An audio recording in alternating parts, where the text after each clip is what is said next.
That's what this works. Hey, good morning, Wildcats. Welcome to the Mr. McGahee channel, where excitement in the area of drafting and design is a daily promise. Okay, guys, so for this week, you have every class has an actual drawing assignment. And if you look at the plans that I sent, TechCAD is supposed to simply do some type of multi-view. Whether you do this on any kind of software or on paper, but if you remember a multi-view, you're gonna show either the front, top, and right or left. So in this case, it would be front, top, right, if this was just a simple cube. 3D, your job is to take an object that's around the house and take the multi-view of that object, but then put that into a isometric perspective.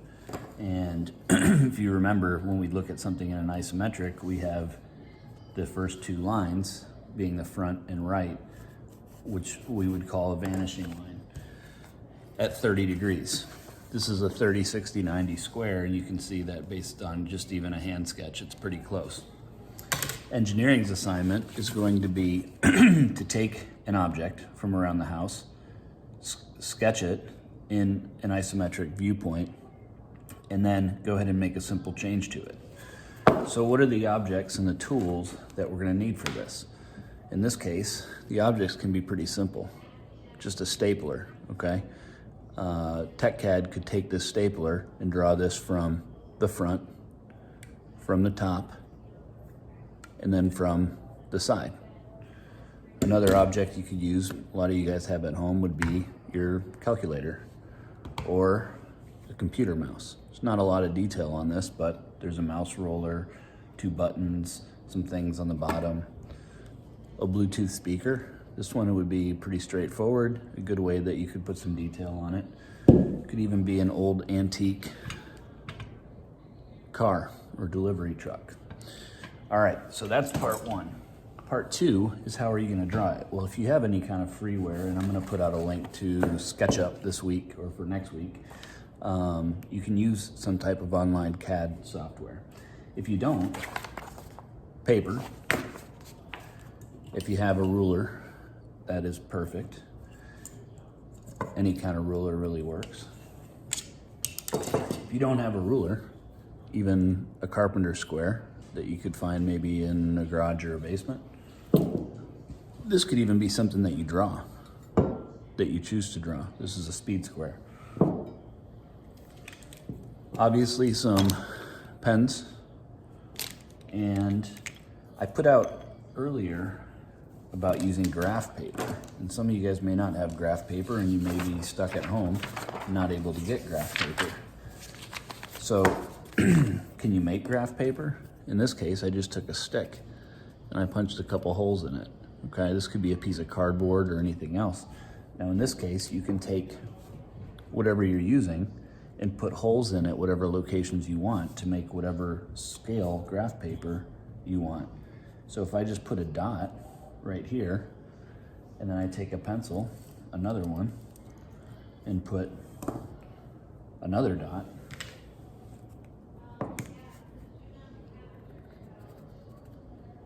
now I can take this, flip it around, put another dot. Take this, flip it around, put another dot. Take this, flip it around, put another dot. I can go back along the top of the paper, do the same thing,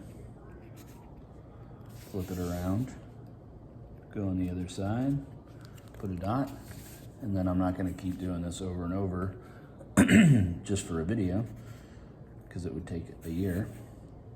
Now I can go ahead and take these, put my dots over there. And when I'm done, I can just go ahead and connect the dots right down the paper, and I've set myself up with a decent piece of graph paper. I'm gonna zoom in on that a little bit. Okay, so first things first, no matter what class you're in, use any tools that you can. I also have some other drafting tools here. There's a protractor. If you had one of those, that could be handy to figure out angles. How do you figure out circles? Well, sometimes you just can use stuff around your house, okay? A lid or a Tupperware container or a measuring cup or a smaller measuring cup. All of these things are circles, even the end of your pencil, all right? If I look at the end of this stapler, I can see there's curvature on this, okay? How can I tell what this curvature is? Well, I look at that and I say, oh, it's almost about the same if I hold the end of my pencil up to there, okay? So how big is the end of my pencil? I could go down on a ruler, hold the end of my pencil up, and I can say, oh, it's a 1/4 inch. So if this curve lines up and that's a 1/4 inch, take half of that, 1/8 of an inch. This curve is an 1/8 of an inch radius, at least approximately, okay? So hand sketching, let's go back and just do a quick review, and I'm gonna try to make this very, very quick. The first thing you're gonna have to do, no matter what kind of hand sketching you have, is to actually draw the object, okay? And in this case, I could literally set the stapler down on the paper and probably do a pretty decent job of tracing the stapler like this, right?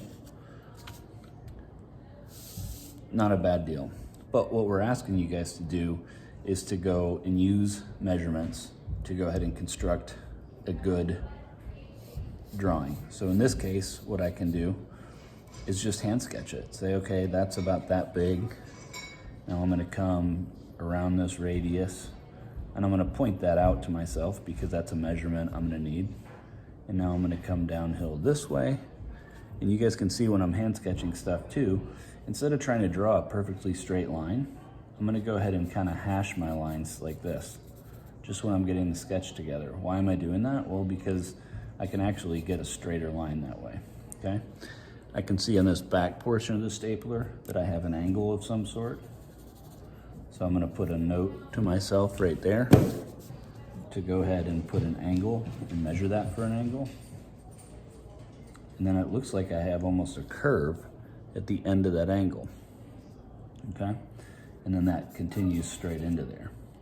So that would be the top portion of the stapler from the right side, okay? Now, if I look at this, I have another thing to draw. I have the body of the stapler, this lower frame, okay? So what I'm gonna do is just kind of sketch it, just as I see it. I see it coming over about that far. I see it coming over. I see it doing this. I see it doing that. And I see that. Now, obviously, if I took this upper part and this lower part, there's a pin or a pivot or some type of hinge that joins the two, okay? When I'm done with that, I can just set my stapler up and I can come along and I can assign some measurements to it. These could be metric, doesn't matter, I don't care in this case what you're using. I could say that this is 18 centimeters, or I could also say this is 7 1/4 inches.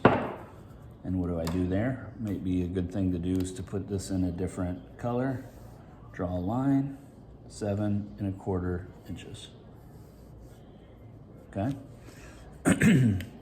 I see I have an angle here, okay? So if you don't have a protractor or something, you can just kind of guesstimate that. You can say, well, if I hold this up perfectly square to there, that would be 90 degrees. If I come over this far, that's 45 degrees. It's not quite there. It's definitely not 45. It's definitely not 90. Maybe that's just about 10. So I could go here and just say that's an angle of 10 degrees. Okay? And then go ahead and measure the thickness and say that's about 3/8 of an inch. Okay? So what I'm coming up with is a simple hand sketch, a hand drawing that I could work off of if I had to reproduce this. If you guys want to go to the next level, then go ahead and take your measurements once you're done and go ahead and draw these really, really nicely, okay? Use your angles that you figured out and everything else. I'm just using a piece of a square right now, okay? Measure that. You said, okay, this was 3/8 of an inch. So put 3/8 of an inch and 3/8 of an inch. Draw a parallel line.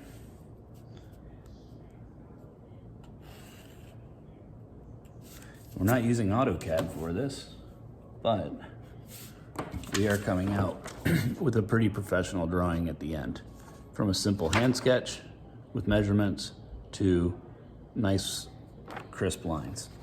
All right, so again, pick any object around the house and go ahead and give it a try for yourself.